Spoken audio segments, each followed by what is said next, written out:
It's been said that God leads every man he loves through a desert at some point in his life.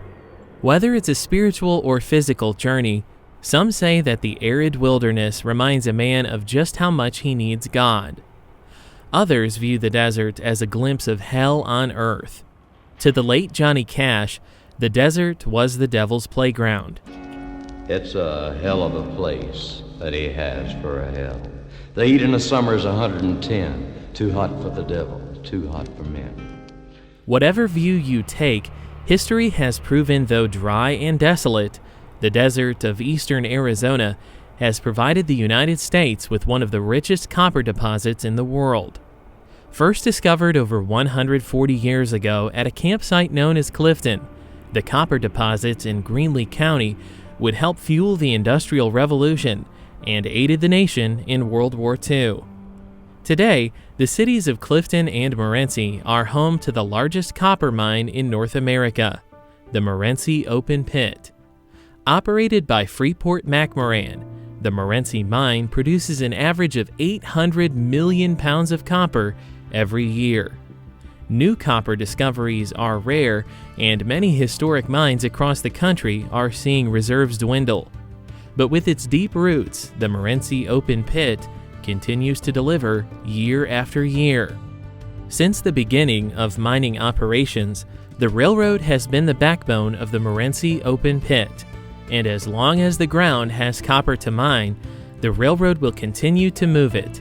In fact, Freeport-McMoRan operates its own industrial railroad that carries chemicals, equipment, and copper from the mine in Morenci to Clifton, where it interchanges with Genesee and Wyoming's Arizona Eastern Railway.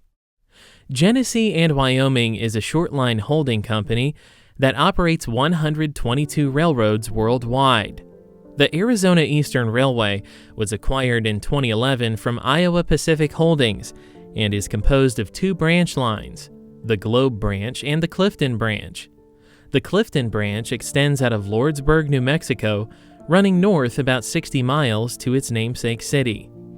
From Clifton to the mine at Morenci, Freeport-McMoRan's Industrial Railroad must battle one of the steepest active railroad grades in the United States, a 5% climb up Shannon Hill, which includes a runaway track, much like the world-famous Saluda grade in North Carolina. Nearly 1,000 feet in elevation separate Clifton and Morenci, a distance of 5 miles by railroad. Every morning, Freeport-McMoRan descends the grade with outbound loads for Arizona Eastern. On this day, 4 Jeeps were used to conquer the rugged railroad.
Beginning in 1879, a plethora of baby gauge railroads would connect dozens of small mines in the area. In 1883, the Arizona and New Mexico built a narrow gauge line from Clifton to Lordsburg. By 1901, it had been converted to standard gauge so that cars could be interchanged more easily with Southern Pacific's Sunset route. In the preceding years, 2 narrow gauge lines were built from Morenci to Clifton. The 2 roads combined formed a network with hundreds of miles of track between the major copper mines. The copper boom would continue through World War I, but following the war, the industry saw a major decline when copper prices plummeted. To survive, consolidation was the only option. The remaining mines merged to form the Phelps-Dodge Corporation. Rail operations were also consolidated, with the 2 narrow gauge lines restructured as the Morenci Industrial Railroad. By 1924, Southern Pacific had also secured a long-term lease of the Clifton branch. Phelps-Dodge would continue to operate the narrow gauge railroad from the mine to Clifton, but by 1932, mining operations were completely shut down. In 1937, as the nation continued to struggle through the Great Depression, the mine was reopened and expanded to include a standard gauge electrified railroad. In addition, the Morenci Industrial Line was converted to standard gauge with switchbacks, which streamlined operations from end to end. The smelter at Morenci opened just before World War II, which was excellent timing for Phelps-Dodge, which would see a renaissance of copper production during wartime. After the war, the mine and railroad would continue to expand, with trackage extending over 90 miles to the bottom of the pit. Complete with ABS signals, the railroad was entirely operated by mine employees. Electrified operations ended in 1955, with Phelps-Dodge replacing its roster of older electrics with first-generation EMDs. 10 years later, the railroad from Morenci to Clifton would be rebuilt again to handle higher traffic volumes. Even though the switchbacks were replaced, the 5% Shannon Hill grade remains and continues to be an operational challenge for Freeport-McMoRan. Southern Pacific would continue to operate the Clifton branch until 1996, when the Southern Pacific-Union Pacific merger was completed. In 2007, Phelps-Dodge was acquired by Freeport-McMoRan, which has since invested over $2 billion into the Morenci mine. The following year, Union Pacific sold the line to Iowa Pacific Holdings, which purchased the Clifton branch as part of their new Arizona Eastern Railway. In 2011, Genesee and Wyoming purchased the line from Iowa Pacific and continues to serve Freeport-McMoRan with reliable rail transportation.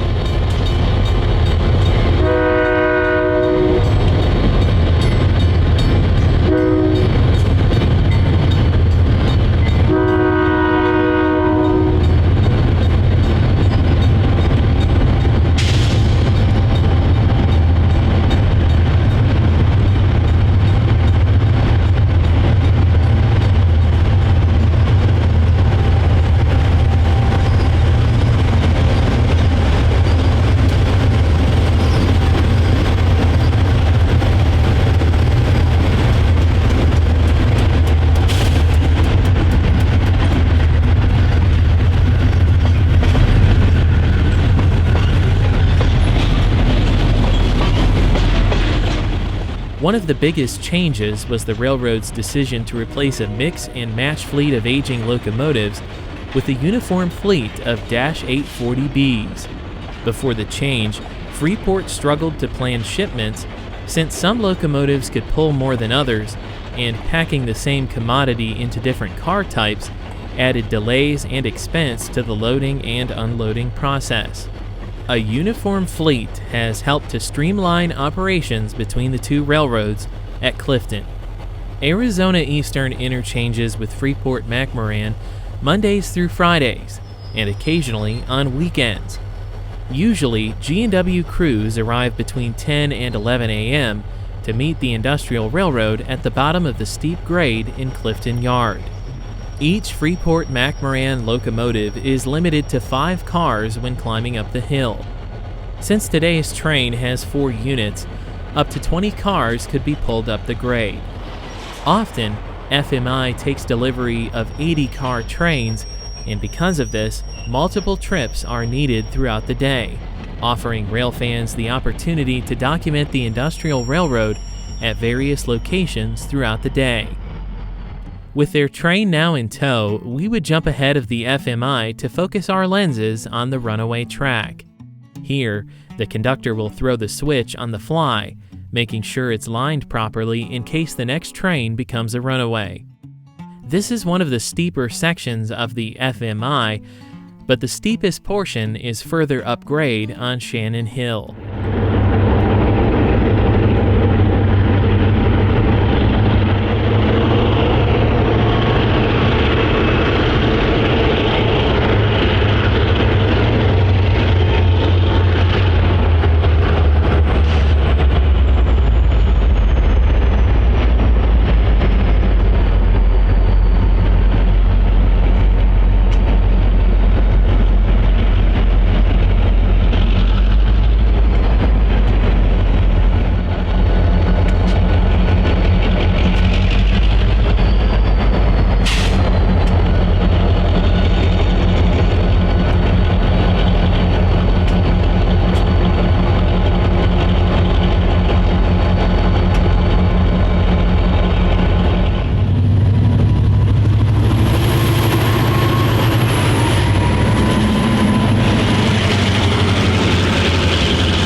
After capturing the FMI battling its tortuous hill, we would follow the bright orange locomotives of the Arizona Eastern as they left Clifton for Lordsburg, New Mexico. Both locomotives on today's train were built for Southern Pacific in 1987. The modern GEs have proven to be reliable locomotives in the desert climate, so much so that other G&W roads have since acquired more GE locomotives.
Only a few miles south of Clifton, Arizona Eastern battles a 2.2% grade that winds through the rugged desert terrain and punches through 6 short tunnels. These breathtaking vistas are what brings rail fans from all over the world to this rural part of the Grand Canyon State.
Later that morning, we traveled to Ray, Arizona, to document another mining railroad in action, the Copper Basin Railway. This railfan-friendly short line extends 54 miles from Winkleman to Magma, where the railroad interchanges with Union Pacific. Around 3 p.m., we found this loaded train of aggregate heading south for the dumper at Hayden. While not as large as Morenci's open-pit mine, Ray Mine is still one of the largest copper mines in the United States. The Copper Basin Railway has been independently operated since 1986, when Kennecott Copper handed over the operation to SRCO. This stretch of the railroad was originally built by the Phoenix and Eastern Railway in 1904, and was leased to Santa Fe until 1907, when Southern Pacific took over the lease of the subsidiary company. Today, the Copper Basin Railway is one of the most photographed short lines in the country, and is a railfan favorite because of the company's friendly attitude toward photographers. By signing a waiver, railfans are allowed to photograph trains at safe distances along railroad property. As the train exits the tunnel, the massive Ray Mine can be seen in the background.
Hayden, the ore deposits are dumped and sorted out through a smelting process. The ore is in its most natural form here, but will be refined and made pure for manufacturing purposes. Copper Basin trains crawl through the dumper at speeds of 2 miles an hour or less to ensure that all of the aggregate is dropped from the cars evenly. Much of the reason behind Copper Basin's success is due to the leadership of Jake Jacobson, the company's former chief operations officer. With his great work ethic and mutual respect for his employees, his railroad has gone on to become one of the most efficient and well-managed operations in the country.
After watching the train dump the ore cars, We watched as a light power move made its way back to Hayden Yard.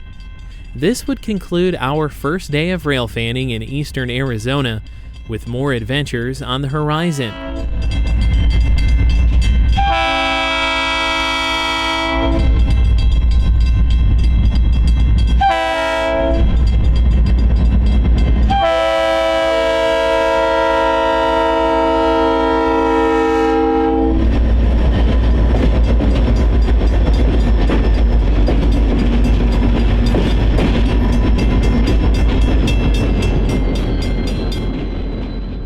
Overnight, we would travel to Winslow for some mainline action on BNSF Railway's Transcon.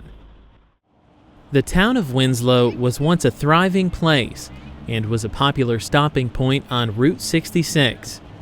Since the opening of the I-40 bypass in 1977, the town had been in a steady decline until the early 2000s, when tourism gradually started to pick back up.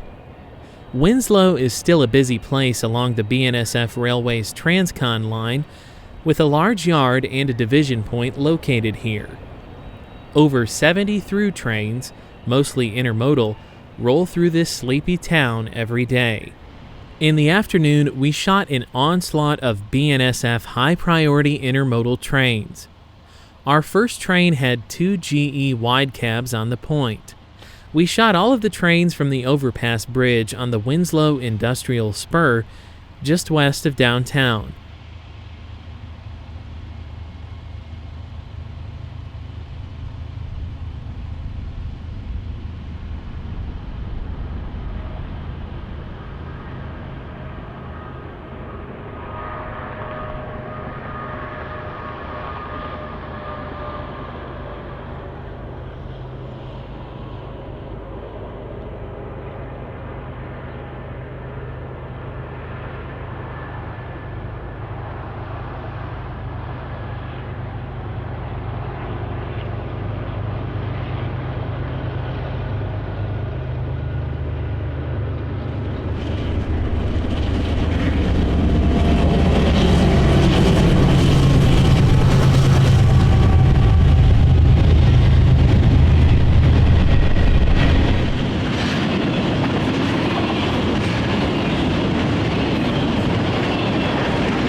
Between Winslow and Flagstaff is a vast wilderness of dry desert. In the distance, one can see the giant peaks of the San Francisco mountain range, where Arizona's highest peaks can be found. Flagstaff is nearly 60 miles from Winslow. On the rear of almost every BNSF train on this portion of the Transcon are DPUs. These extra locomotives help provide the needed assistance up the steep grades heading west towards Flagstaff.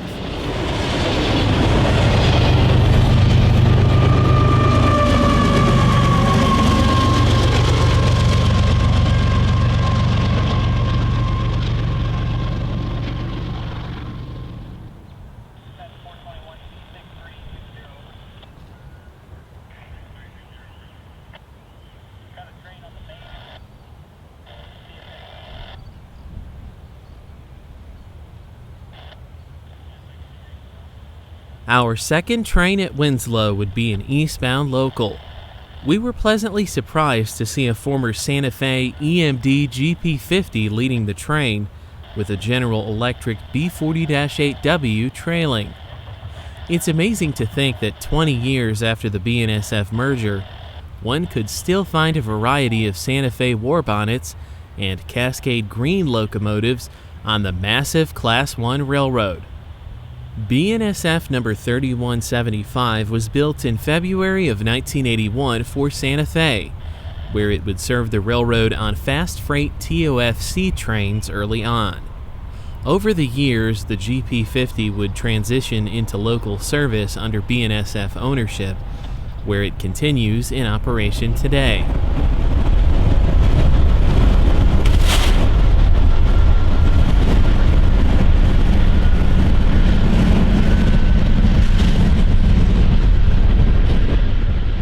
The locomotive was repainted in BNSF's swoosh paint scheme, also known as Heritage 3, in late 2018.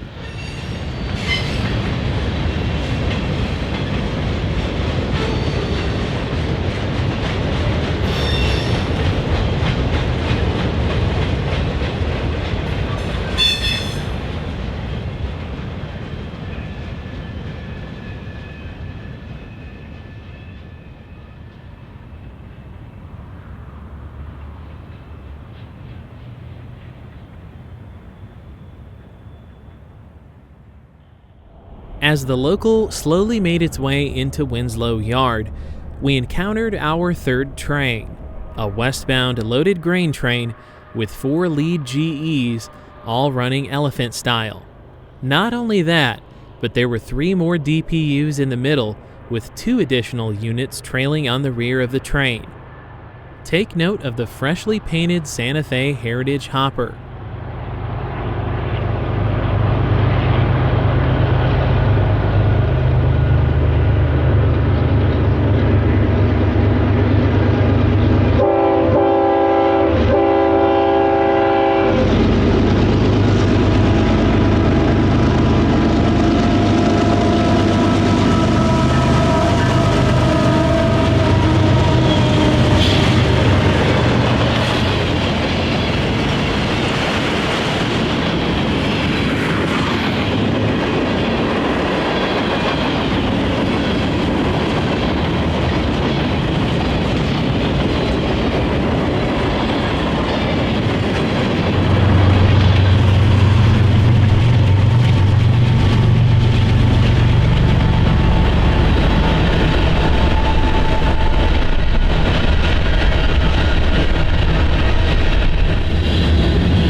At the time this video was filmed, the railroads were in a serious state of decline. Thousands of locomotives all over the Class 1 railroads were being stored, and even more railroaders were being furloughed. We were surprised to see so many trains in such a short time on this chilly January day. About 30 minutes later, we encountered our last eastbound intermodal train at Winslow. With 4 GEs all running elephant style, this long double stack would slow down for a crew change at Winslow Yard.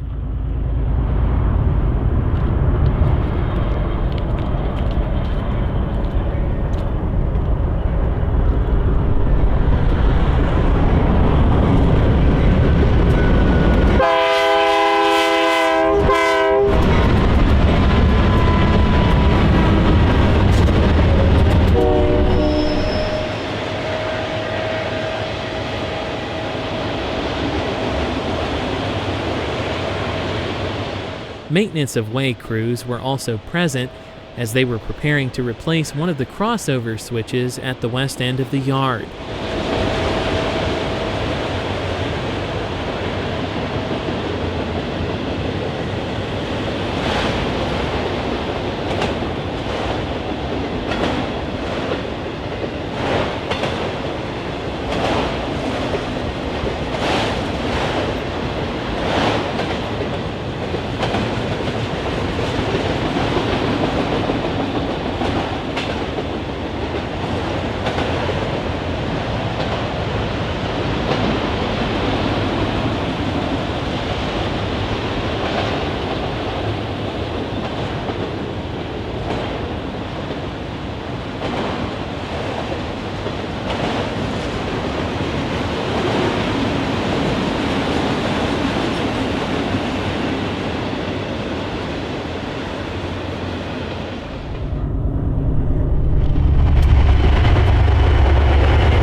Moving west, we would document several BNSF stack trains between Winslow and Flagstaff.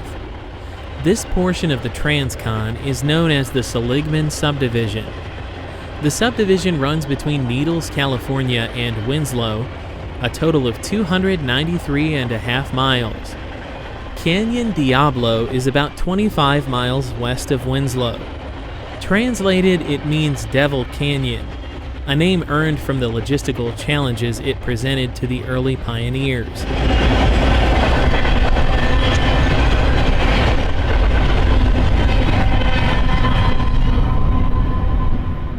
The first railroad bridge was constructed here between 1881 and 1882 by the Atlantic and Pacific Railroad.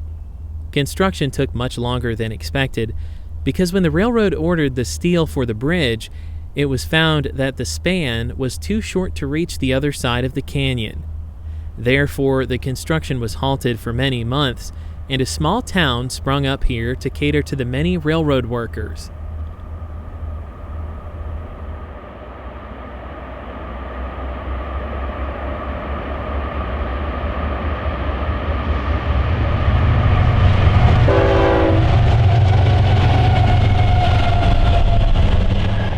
The town of Canyon Diablo was completely lawless and quickly produced numerous saloons, brothels, dance halls, and gambling houses. Main Street was appropriately named Hell Street.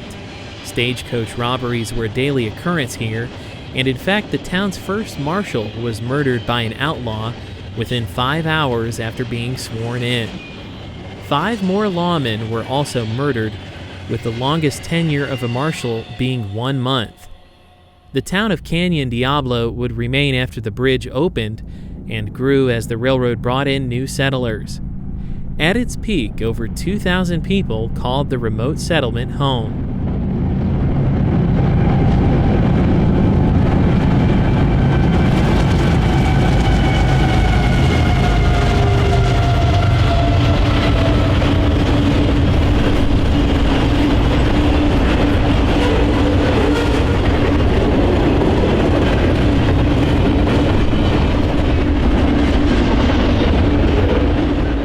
By 1897, Santa Fe would acquire the A&P Railroad and would begin construction on a more robust bridge shortly thereafter.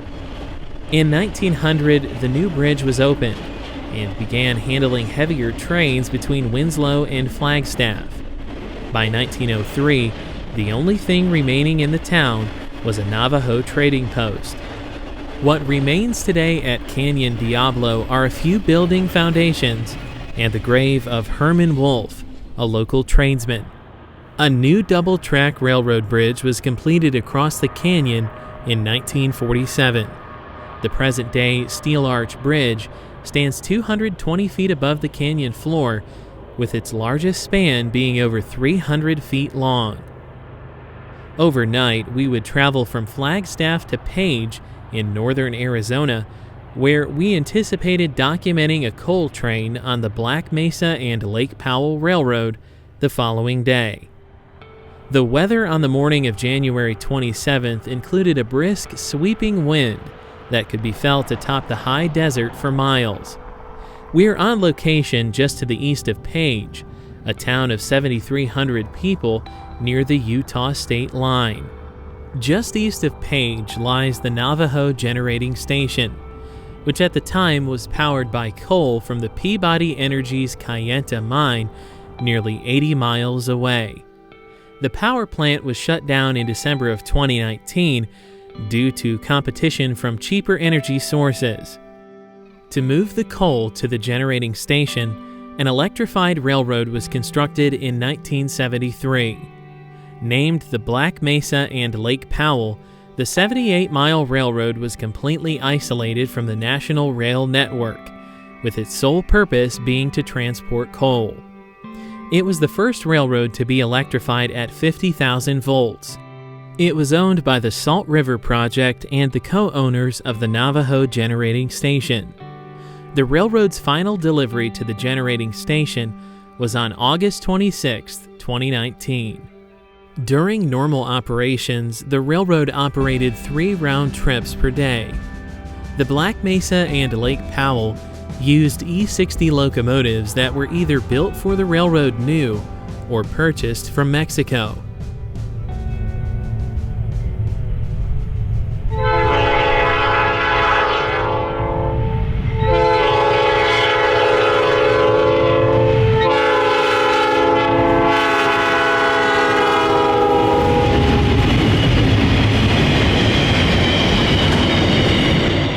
Unfortunately, January 27, 2016 was maintenance day, with no regularly scheduled coal trains operating.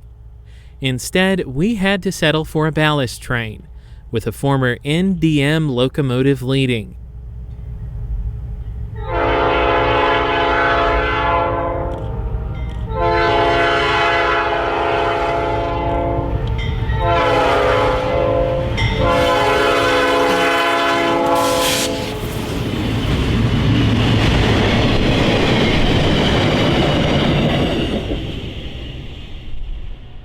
Our next stop, Sin City, USA, Las Vegas, Nevada.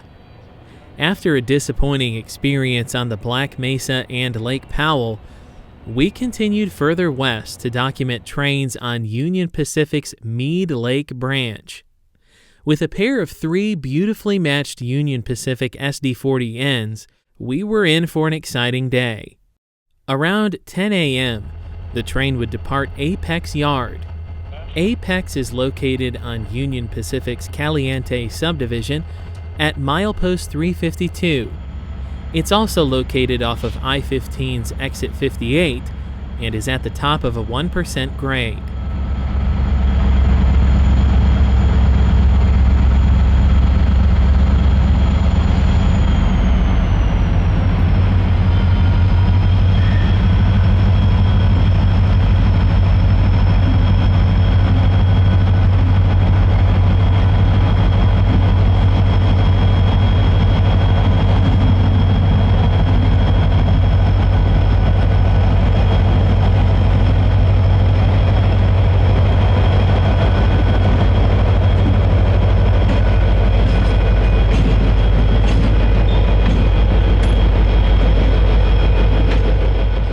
Along Interstate 15, we caught the train as it traveled north to the Mead Lake Spur. The train had a friendly crew who enjoyed showing off the vintage EMDs as they accelerated the train down the main line.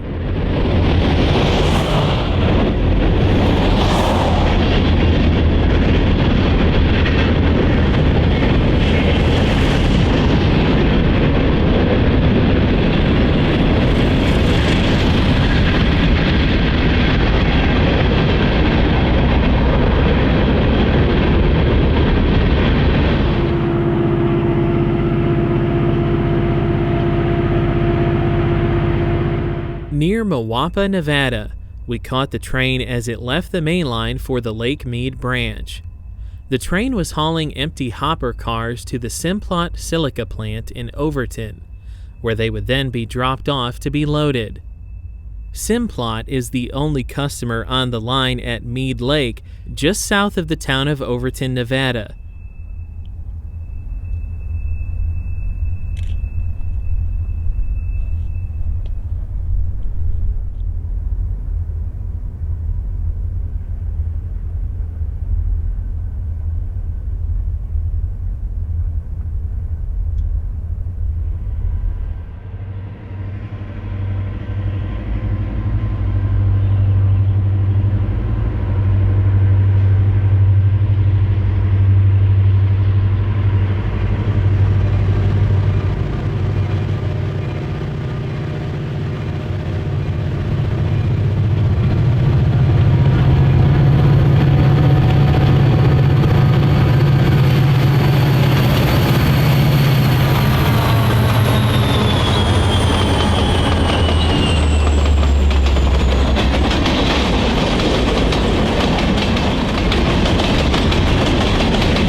Silica sand, often called industrial sand, is the main structural component in a number of construction products. Flooring, mortars, cement, roofing shingles, asphalt, and other industrial materials all use silica to improve durability and structural integrity.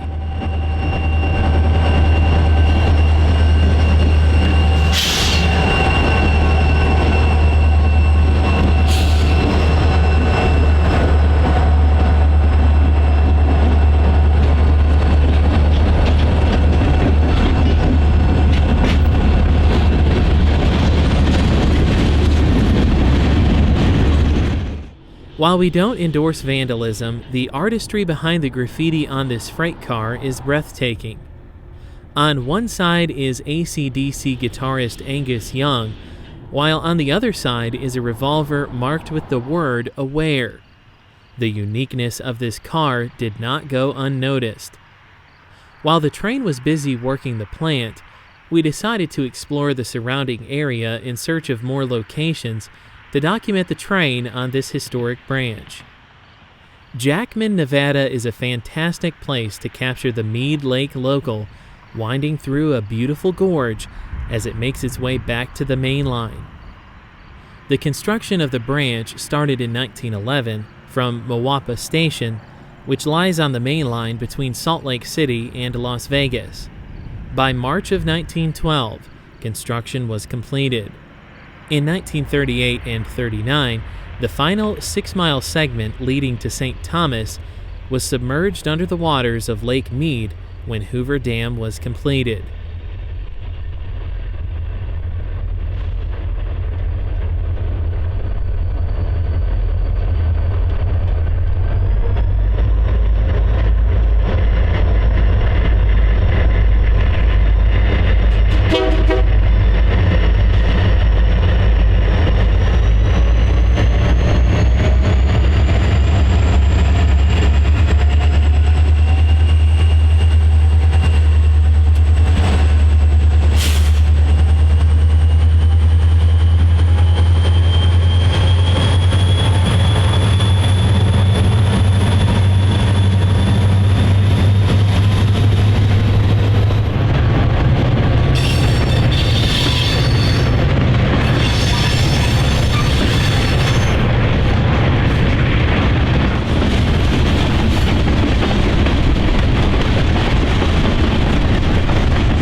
Back on the main line, we caught a hot-shot westbound intermodal train at a location called Crystal. This line is certainly not the most active on Union Pacific, seeing 5 or so trains throughout the day.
Following closely behind the intermodal, the Mead Lake local would make track speed as it was returning south to Apex Yard on the outskirts of Las Vegas. The 3 SD40Ns sure sounded great as they flew by our camera.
By 5:30 p.m., the train arrived back at Apex Yard, where the crew would tie down for the day. While we enjoyed our time in the deserts of Arizona and Nevada, it was time to head even further west. In the following days, we would travel to California, where we would visit several unique short-line railroads in the San Francisco Bay Area. We hope you enjoyed our first episode of Wild West Railroading. Thank you for watching Delay in Block Productions. Until next time, happy railroading.